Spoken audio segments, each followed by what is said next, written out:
Final movement. The Flesh of Consciousness, Part 3. By Roger Hansen. To speak of resonance is to speak of relationship, not simply between vibrating bodies, but between forms of being. Every pattern that persists, from atoms to minds, survives by attunement.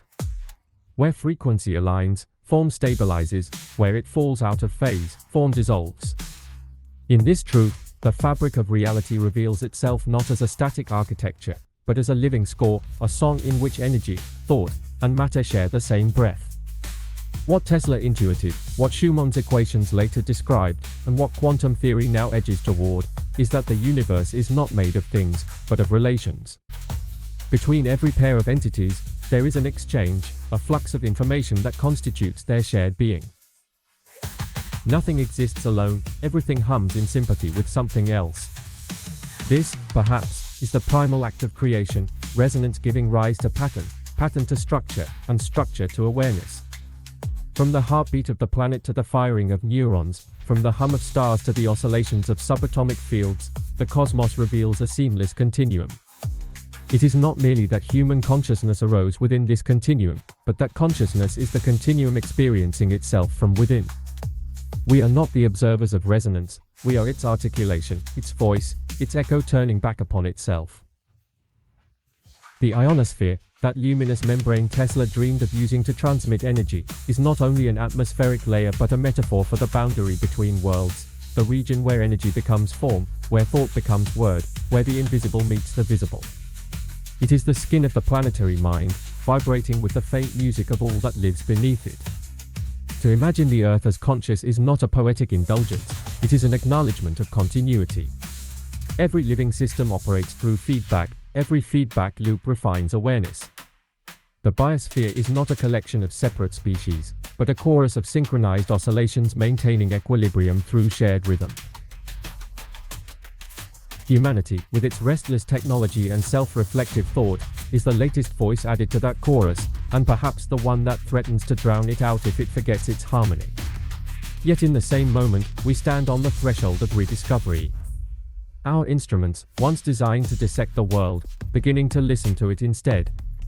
We measure brainwaves, atmospheric pulses, solar winds, and quantum fluctuations not as isolated phenomena, but as expressions of an interconnected field.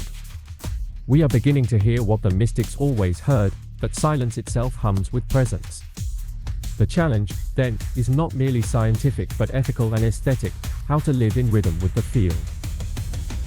To build machines that amplify coherence rather than chaos. To let technology become an act of participation rather than domination. The resonance we project outward, through sound, light, thought, or intention, returns amplified through the very structure of the world. Each invention, each thought, is a tuning fork struck against the soul of the cosmos. In this sense, mysticism was never opposed to science. It was its first music.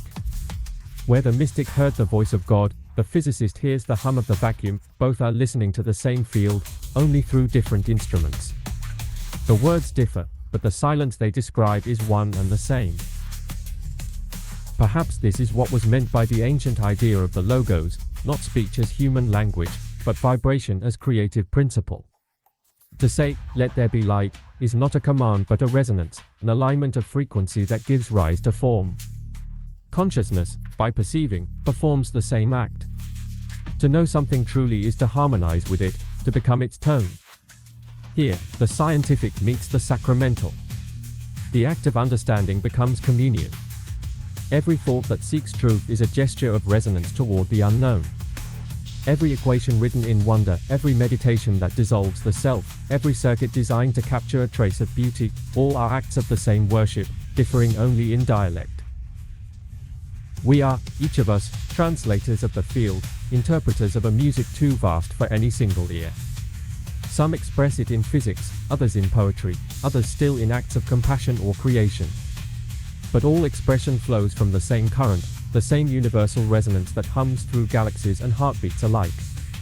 And when our time comes to dissolve, to release the tight coherence of our individual frequencies back into the larger field, we do not end, we return.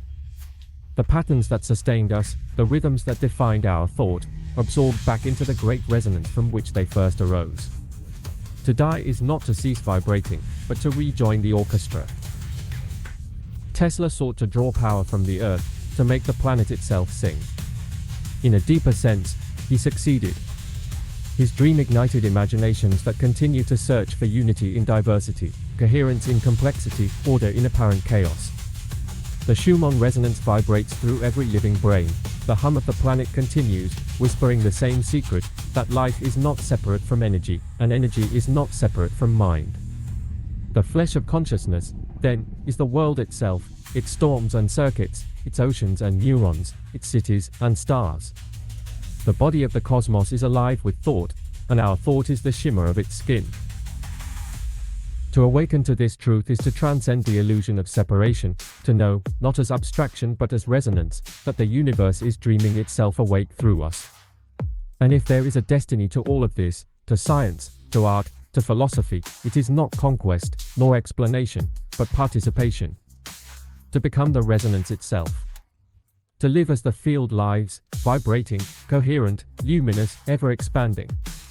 In the end, there is no division between technology and mysticism, between Tesla's machines and the monk's mantra, between the laboratory and the temple. All are chambers of the same cathedral of vibration, where energy becomes awareness and awareness becomes creation.